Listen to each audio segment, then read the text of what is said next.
How many of you have heard the expression, you can't teach an old dog new tricks? How about a leopard can't change its spots? How about the pigs at the Evergreen State Fair stink? I used to be someone who believed that old dogs couldn't learn new tricks, that leopards couldn't change their spots, that as one got older, it was harder to change who you are. That was until my dad passed away. Madam Toastmaster, fellow Toastmasters. Not long before the pandemic, I lost my dad. And after a series of health issues and living with dementia for the last 7 years of his life, his body finally gave out after it could give no more. As we were planning his funeral, I was asked by my 4 siblings whether I could say something on behalf of the family since, I do that Toastmasters thing. And I was thinking about what to say. I asked myself, what was the most important lesson I learned from my dad? Now, in order to answer that question, I had to look back at my dad that I knew for over 50 years. And as I looked back, it became clear to me that I really knew 2 dads over the years. I also learned that the most important lesson he taught me was that you can indeed teach an old dog new tricks. At the start of the funeral, my 8 nephews and nieces, Dad's precious 8 grandkids, they spoke. They went up and they delivered some charming speeches, recounting memories of fun and laughter that they shared with their grandpa, how he would teach them Japanese songs, drive them to school, how he'd go to all of their soccer games and school plays and dance recitals. This was the grandpa that they knew.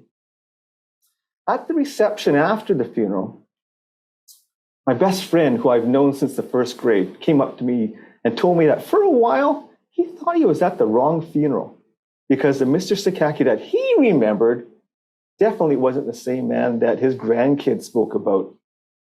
That was until I had gone up and I talked about the tough dad I had when I was growing up. That was the Mr. Sakaki that my friend remembered. You see, growing up, I consider my dad to be a tough dad. That was who my friend remembered. And I believe it came from his upbringing, being the eldest of 6 kids, thrust into being the man of the family at 11 years old after his family was interned during World War II, and his dad got sent off to road camp. Personally, growing up, I always felt that I received a lot of tough love from my dad, more than my siblings did for sure.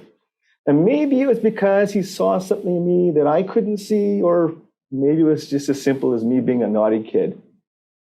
Heck, maybe a little bit of both. Dad was the hardest working man I've ever known. But when he came home from work, he always seemed angry. We learned to give him space for the first hour after he got home. And this was not to say that he wasn't a good dad. Oh my goodness, he was. But he wasn't warm and fuzzy, and he had a temper.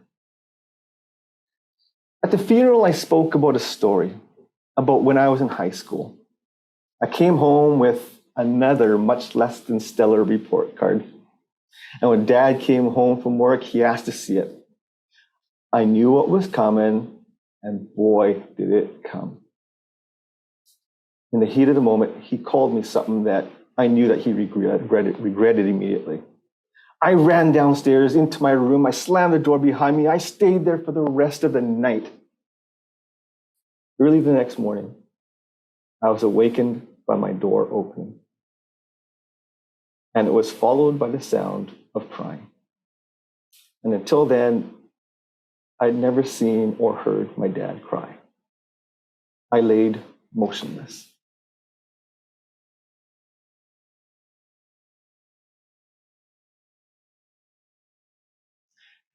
I heard his footsteps cross the room. He kneeled down at my bed. He wrapped his arms around me, and he said he was sorry. I felt a teardrop fall on my cheek.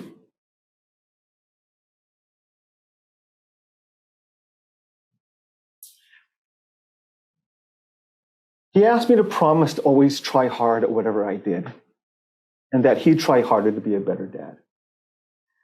and that we both could change. And I learned a lot about my dad in that moment.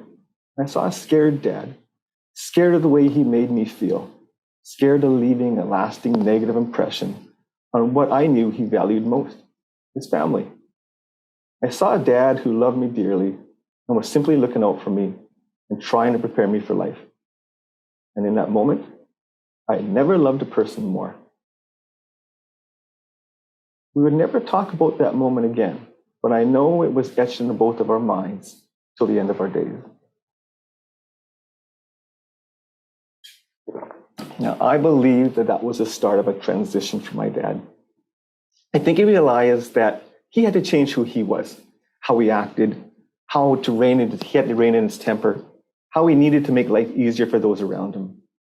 A few years after this incident, my mom had triple bypass surgery, and this was the moment when I believe Dad completed his transition. After realizing what he could have lost, he came home in a foul mood. No longer did he have a temper. Instead, he came home with a smile. He came home walking up the stairs, singing or whistling a song. Usually it was his go-to song, Red River Valley. Red River Valley.